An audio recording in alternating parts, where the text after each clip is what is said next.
Fuel शिक्षण संस्था समूहातर्फे वार्षिक कॉन्क्लेव्ह आणि फ्युचर स्किल्स समिट 2026चे आयोजन पुण्यातील फ्युअल कॅम्पसमध्ये करण्यात आले। या कार्यक्रमाला मुख्य अतिथी म्हणून केरळचे राज्यपाल राजेंद्र आर्लेकर हे उपस्थित होते। तसेच फ्युअल शिक्षण संस्था समूहाचे संस्थापक अध्यक्ष डॉक्टर केतन देशपांडे, COO मयुरी देशपांडे आणि इतर मान्यवर उपस्थित होते। यावेळी शिक्षण क्षेत्रातील अद्वितीय कार्याच्या माध्यमातून राष्ट्रनिर्मिती करण्यासाठी डॉक्टर केतन देशपांडे यांचा विशेष सत्कार राज्यपाल राजेंद्र आर्लेकर यांच्या हस्ते करण्यात आला। तसेच भारताच्या सोशल स्टॉक एक्सचेंज फ्रेमवर्क अंतर्गत फ्युअलच्या महत्त्वाच्या टप्प्यांची घोषणा करण्यात आली। विकसित भारत 2047 हे पंतप्रधान नरेंद्र मोदी यांचे स्वप्न आहे। त्यांनी कॉलोनियल विचारधारेला छेद देणारी नवी शिक्षण नीती आणली। भारतीय शिक्षण आणि कौशल्य परिसंस्था मजबूत करण्यासाठी मूल्याधारित नेतृत्व आणि सहयोगी प्रशासन महत्त्वाचे आहे।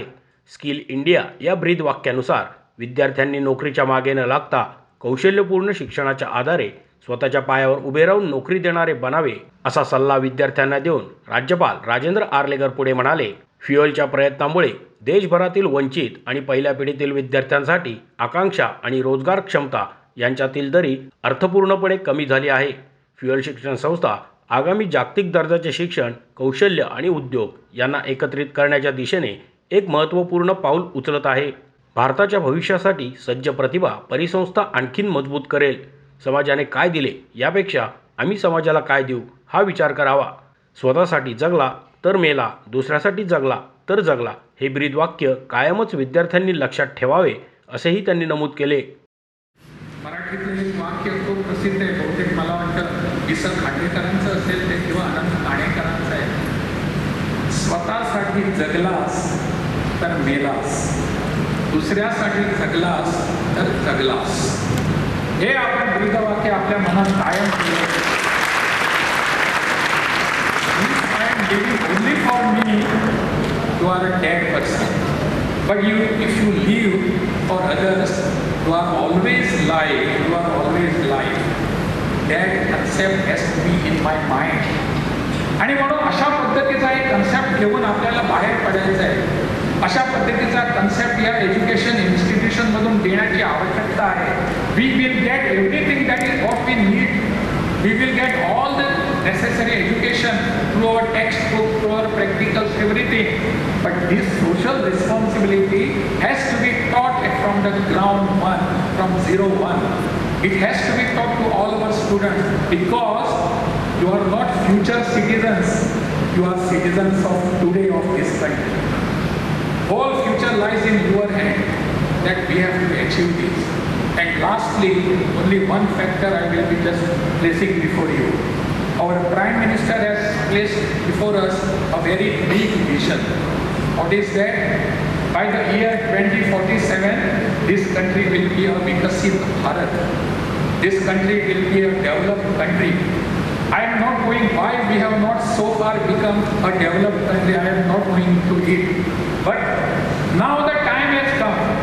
From today we have whatever 20-21 years to practice that, to see that, to achieve that goal. Because if Bharat developed India, by the year 2047, that is the 100 years of our political independence, and in that year we will be there as a Vikasit Bharat. Whole world will be looking at us and telling us, yes, that is India. This is the country which is a developed country. My question to all of us is only, there will be Vikasit Bharat, there will be developed India. What is my contribution to Vikasit Bharat? What is my contribution? It is only the dream of Prime Minister who is sitting in Delhi. Is it not my dream? It is not your dream. It is my dream. It is everybody's dream. So what are we going to contribute? How we are going to do that? याचा विचार करण्याची आवश्यकता आहे। आज through skill India we have to achieve something. मला एकच सांगायचं आहे या बाबतीत की तुमच्यापैकी जे कोणी विद्यार्थी आहेत, या फ्युअल इन्स्टिट्यूटमधून बाहेर पडणारे जे विद्यार्थी आहेत, या सगळ्यांनी नोकरीच्या मागे धावायचं नाही। नोकरीच्या मागे be a self-sufficient person. Be a person who has been doing by yourself. Don't be तुमची डिग्री मिळाली की चला कोणाला तरी आमदाराला गाठायचं, कोणाला तरी अशा मंत्र्याला गाठायचं आणि म्हणतात मी आता ही MBAची डिग्री घेतलेली आहे, आता तुमची पाळी आहे, तुम्ही मला नोकरी द्या. नोकरी पुरताच त्यासाठीच मी शिक्षण घेतो का? नोकरी करण्यासाठी एक मनात असा विश्वास असला पाहिजे, मी माझ्या शिक्षणाच्या आधारावर, या संस्थेतल्या संस्काराच्या आधारावर मी स्वतःचं माझं युनिट उभं करीन. I will be a self entrepreneur. या पद्धतीचा विचार करण्याची आवश्यकता आहे. There are many government scheme from centre as well as from state that will be helping us. The Fuel Institute can guide you that you can be a self-sufficient person who will be not a service or a slave of anybody. तुम्ही तुमच्या पायावर उभे राहा आणि या देशाला मी सांगा, I am not a job seeker, I am a job giver. ते जॉब गिव्हर बनलं पाहिजे. जॉब गिव्हर बनण्यासाठी या सगळ्या शिक्षणाचा, संस्काराचा उपयोग करून घ्या. एवढंच माझ्या मित्रांनो तुम्हाला सांगायचं आहे. डॉक्टर केतन देशपांडे म्हणाले, प्रतिभा ही सर्वत्र असते, परंतु योग्य संधी मिळत नाही. फ्युएलच्या गेल्या 20 वर्षांच्या प्रवासात असे आढळते की जेव्हा कौशल्यपूर्ण शिक्षण आणि सन्मान हे रोजगाराशी जोडले जाते, तेव्हा वंचित तरुण भारताच्या विकासात आत्मविश्वासाने योगदान देणारे बनू शकतात. But the reality is, the paradox thought is, the powerful lesson is, impact is not a destination, impact is a responsibility that keeps growing. When I met Dr. Abdul Kalam at the age of 90, he told me that you should impact the grassroots students of India. And I asked him a question, how can I do this?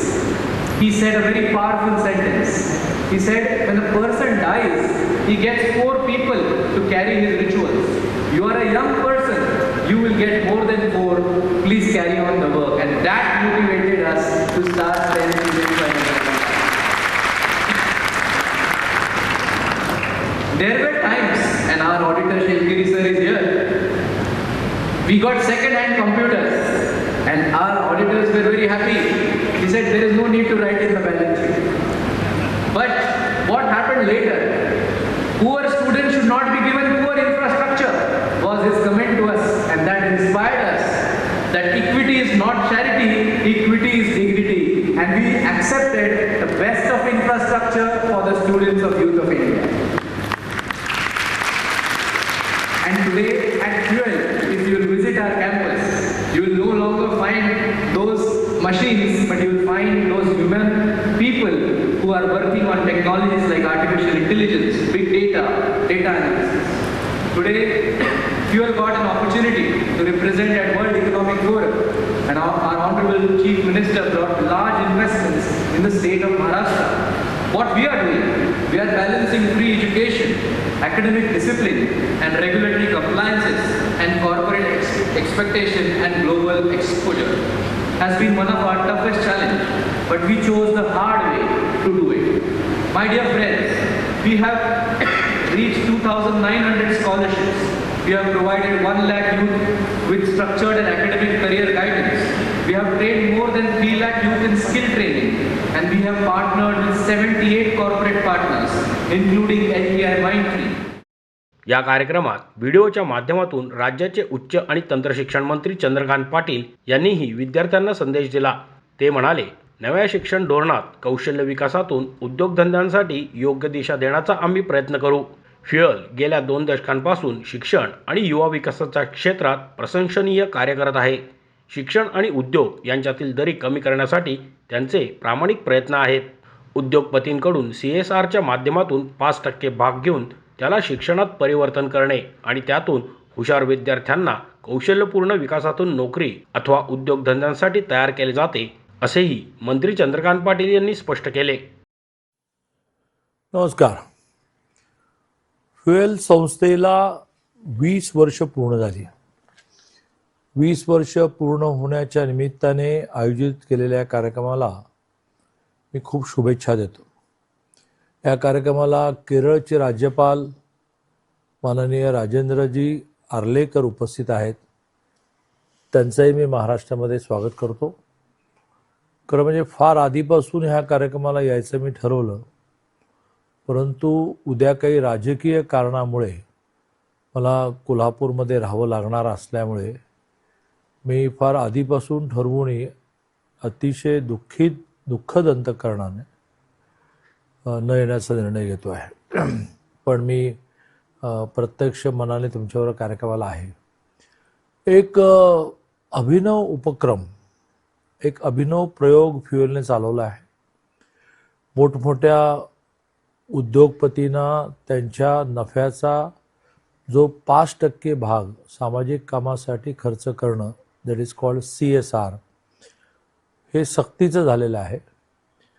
त्याला शिक्षणामध्ये convert करणं, शिक्षणामध्ये परावर्तित करणं, व त्याच्यामध्ये ज्या शिक्षण संस्था चांगलं काम करतायत पण त्यांना आर्थिक अडचण आहे, तिथे शिक्षकांच्या, प्राध्यापकांच्या पगारासाठी याचा उपयोग करणं, आणि जे विद्यार्थी खरंच हुशार आहेत, आणि प्रामुख्याने फ्युएलनं जो प्रयोग चालवला आहे की कौशल्य विकासाच्या माध्यमातून मोठ्या प्रमाणावर नोकरीसाठी तरुणांना तयार करणं, इंडस्ट्रीला चांगली मॅनपॉवर उपलब्ध करून देणं, यात ज्या खूप हेवी फीज असतील, ज्या भरणं सामान्य माणसाला शक्य नाही, त्या CSRच्या माध्यमातून त्याची जोड करून देणं, हा एक अत्यंत अभिनंदनीय प्रयोग आहे. त्यामुळेच फ्युएलला आता आम्ही स्किल डेव्हलपमेंट, कौशल्य विकासाचं विद्यापीठ म्हणून मान्यता देण्याच्या प्रयत्नात आहोत. फ्युएलने केलेल्या ह्या प्रयत्नालाच, म्हणजे कौशल्य विकासातून इंडस्ट्रीला आवश्यक असणारी मॅनपॉवर तयार करणं, यालाच नवीन शैक्षणिक धोरणामध्ये प्राधान्य दिले गेलं आहे. त्यामुळेच देशाचे पंतप्रधान माननीय नरेंद्रभाई मोदीजींच्या हस्ते फ्युएलला चॅम्पियन्स ऑफ चेंज हा पुरस्कार मिळाला आहे. एकूण फ्युएलच्या सगळ्या टीमबरोबर माझं खूप चांगलं असोसिएशन आहे. खूप नियमितपणे भेटणे, चर्चा करणे, एकमेकाला काही सुचवणे, असं आम्ही करतो आहोत. आणि त्यामुळे अनेक वेळा आलो आहे, आज आलो नाही, पुन्हा केव्हा तरी येईन. मी तुम्हाला खूप शुभेच्छा देतो.